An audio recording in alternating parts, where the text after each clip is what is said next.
जहां आपदा आई है गांव के दूसरी तरफ हम पहुंच चुके हैं। पहले हम रेनी गांव गए, बचाव वालों से बात की जो गांव के लोगों ने। अब आईटीबीपी के कैंप में हम एक पहुंचे हैं जो अस्थायी कैंप बनाया गया है।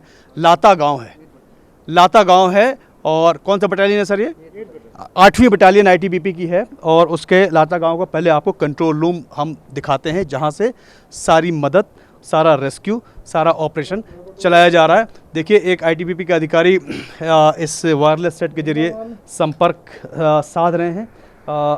ये तस्वीरें हमें दिखाई दे रही हैं और ये लोकेशन ऑफ अफेक्टेड विलेजेस, ये मैप कंट्रोल रूम में दिखाई दे रहा है जो ये लोकेशन बता रहा है कि कहाँ कहाँ हैं। और हम इस वक्त लाता में, आप हमको सर बताएंगे सर कि ये हम अभी कहाँ पे हैं?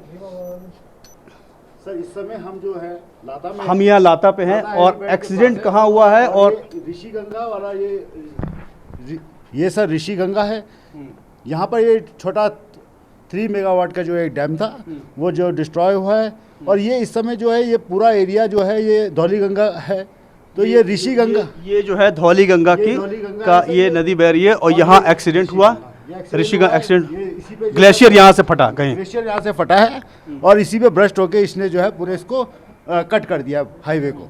तो ये पूरा एरिया जो है इस रोड से जो है ऊपर वाला एरिया है रेनी, पैंग, लाता, सरायचोटा, ग्वाड़, फागती, तोलमा और ये सुकी, भालगांव, जुगजू और जुगवार, ये सभी के सब गांव जो है कम से कम 11 गांव हैं जो इस समय रोड से बिल्कुल कट गए हैं। तो मतलब ये जो गांव मैप पे दिखाई दे रहा है, यहाँ आप लोग अपनी सर्विसेज पहुंचा रहे हैं। जो ये इफेक्टेड गांव है सारे, जो संपर्क टूट गया है सर ये सब इफेक्टेड गांव है, इनका संपर्क टूट गया है। और अब जो है हमें प्रशासन जो है जोशीमठ से जो है वो हमें लाता तक जो है सप्लाई भेज रहा है राशन की।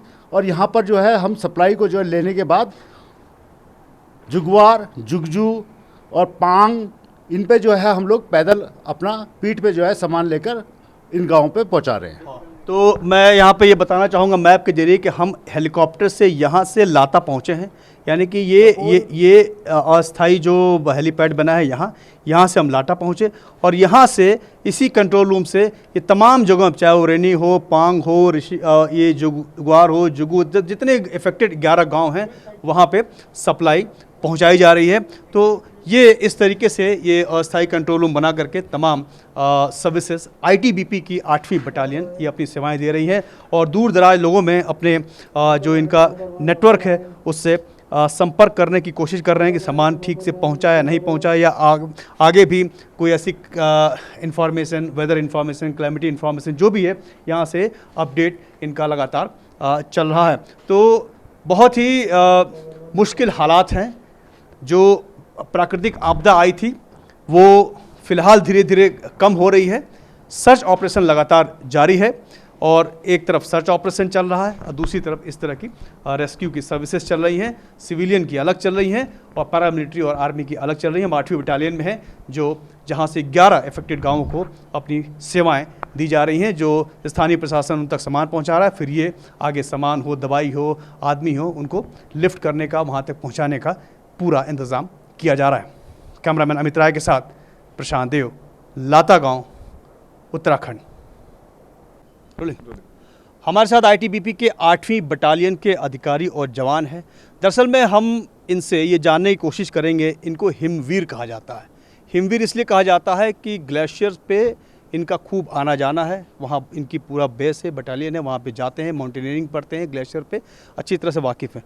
हम इनसे समझने की कोशिश करेंगे कि चट्टान, ग्लेशियर, एवलांच, इन तीनों में क्या फ़र्क है और ये जो घटना घटी है वो क्यों घटी है, किस तरीके से घटी है, क्या ये एग्जैक्ट हमें कुछ बता पाएंगे? हमारे साथ डिप्टी कमांडेंट राज हैं। राज साहब, ये जो घटना है इसको हम क्या कहेंगे एग्जैक्ट और ये कैसे हुआ? जैसा कि आपने अभी मुझसे पूछा चट्टान, ग्लेशियर और एवलांच में क्या डिफरेंस है, तो मैं आपको बताना चाहूँगा। हमारे दाहिनी तरफ आप देख रहे हैं ये खड़ा पहाड़ है। हाँ। और इसमें सॉलिड रॉक्स हैं। तो ये जो है पूरा पत्थर का पहाड़ हो गया। हाँ, ये पत्थर के पहाड़ दिखाई दे रहे हैं जो नॉर्मल होते हैं, पहाड़ है। पर जो ग्लेशियर होता है वो सॉलिड आइस होता है। जो कि सदियों से जमा हुआ होता है और वो पत्थर की तरह ही मजबूत होता है। किसी कारण से ग्लोबल वार्मिंग हो, टेम्परेचर बढ़ने की वजह से हो, या फिर कम स्नोफॉल होना हो, जिससे टेम्परेचर अचानक से बढ़ जाता है और उनमें जो आपस में बॉन्डिंग उनका है वो कमज़ोर हो जाता है और उससे वो ग्लेशियर टूट जाते हैं। ग्लेशियर के टूटने के साथ पानी का एक बड़ा सा सैलाब में वो ग्लेशियर परिवर्तित होता है, जिससे पानी का एक बड़ा बहाव अचानक से एक नदी में प्रवाहित होता है, जिससे कि रास्ते में जो जो चीज़ें आती हैं उस बड़े प्रभाव की वजह से, उस पानी के बड़े फैलाव की वजह से तबाह हो जाती है। तो अच्छा, एवलांच किसे कहते हैं? एवलांच के क्या फर्क? हाँ, एवलांच के बारे में आपने मुझसे पूछा। जैसे ये पत्थर के जो पहाड़ है या फिर जो भी आइस के भी पहाड़ हैं, उनके ऊपर जो ताज़ा बर्फ़ गिरती है, इकट्ठा होते रहती है, टेम्परेचर के वेरिएशन की वजह से वो जो टेम्प्रोरी बर्फ़ वहाँ पे गिरी है वो टेम्परेचर वेरिएशन की वजह से नीचे की तरफ आती है, तो उसको हम एवलांच कहते हैं। That is called avalanche. तो हम ये जो ये हुआ है, घटना जो हुई है यहाँ पे, उसको हम क्या कहेंगे? मतलब ये ग्लेशियर का टूटना था और फिर इतना फोर्स कैसे उसमें आ गया, इतनी तबाही कैसे ला दिया उसने? अगर ग्लेशियर टूटा तो उतना फोर्स कैसे आया? क्योंकि क्या ग्लेशियर का पानी था, नदी का पानी था? क्योंकि वो उतने बड़े पुल को उसने कैसे तोड़ दिया? इतनी ताकत कहाँ से आई? इसके बारे में निश्चित रूप से तो मैं नहीं कह सकता हूँ, परंतु जहाँ तक मेरा अनुमान है, ग्लेशियर के टूटने की वजह ग्लोबल वार्मिंग, टेम्परेचर का बढ़ना हो सकता है। और बर्फ़ का एक बहुत बड़ा पहाड़ जो टूटा, उसमें बहुत सारा पानी निकला। उस पानी की वजह से जो भी उसके आगे थे, जैसे जो अपने हाइड्रो इलेक्ट्रिक पावर प्रोजेक्ट थे या जो ब्रिजेज थे, पानी इतना ज़्यादा था, बर्फ़ का इलाका इतना ज़्यादा था कि वो पानी में जो परिवर्तित हुआ, बहुत बड़ा पानी का मलबा उससे निकला और उससे वो डिस्ट्रॉय हुआ। हमारे साथ एक और अधिकारी हैं। आप अभी तस्वीरें दिखा रहे थे, ग्लेशियर में आप शायद जा भी चुके हैं, तमाम अधिकारी आप लोग गए होंगे। ऐसा ग्लेशियर बस्ट पहले आपने कभी देखा है या इस तरह का नुकसान देखा है, या जब भी बस्ट होता है तो नुकसान होता ही है या फिर कभी नुकसान नहीं भी होता है? क्या एक्सपीरियंस है आपका? नहीं, नुकसान इसमें डिपेंड करता है कि कौन सी जगह पे है। जैसे पहाड़ में होता है तो कई बार क्या होता है कि वो नीचे आते आते जहाँ पॉपुलेशन है कम हो जाता है, बट जो ये हुआ है एकदम पॉपुलेशन के साथ में हुआ है, जो ग्लेशियर था वो नज़दीक था, तो उस कारण इसमें नुकसान ज़्यादा हुआ। पहाड़ों में मैंने सुना है कि इस तरह के ग्लेशियर्स अटैक मतलब बस्ट होते रहते हैं। जी जी, ये होता रहता है, क्योंकि जैसे अभी हमारे सर ने बताया था कि टेम्परेचर की वजह से, ग्लोबल वार्मिंग की वजह से ये चीज़ें होती रहती है। पहाड़ों में भी होती रहती है, ग्लेशियर में भी होती रहती है। ग्लेशियर में भी क्या है कि किसी भी कारण से टेम्परेचर से हो गया या कोई अर्थ में जो भी कंपन वगैरह कुछ होता है तो उससे चीज़ें चलती रहती है और ये होता रहता है।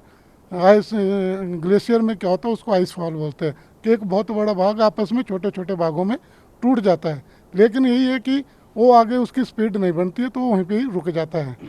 तो ये तमाम आईटीबीपी के अधिकारी, हिमवीर, जो लगातार ऐसे बर्फ़ में, ऐसे तूफ़ान में काम करते हैं और यहाँ पे अपना एक कंट्रोल रूम बना करके तमाम तरह की अपनी सर्विसेज दे रहे हैं, तो ये बता रहे हैं, समझा रहे हैं कि किस तरीके से ये ग्लेशियर बर्स्ट हुआ और कैसे वो चैनलाइज हुआ और आगे उसकी ताकत बढ़ती गई और इस तरह से लगातार तबाही मची और कई लोग अभी लापता हैं। रेस्क्यू ऑपरेशन लगातार जारी है। कैमरामैन अमित राय के साथ प्रशांत देव, लाता गाँव, आईटीबीपी अस्थायी कैंप। नमस्कार, मैं हूं मानक गुप्ता। अगर आपको हमारा ये वीडियो पसंद आया हो तो इसे लाइक और शेयर जरूर करें, और हाँ, हमें सब्सक्राइब और फॉलो करना ना भूलें ताकि आप देश और दुनिया की कोई खबर मिस ना करें। तो जुड़े रहिए हमारे साथ और देखते रहिए न्यूज़ 24।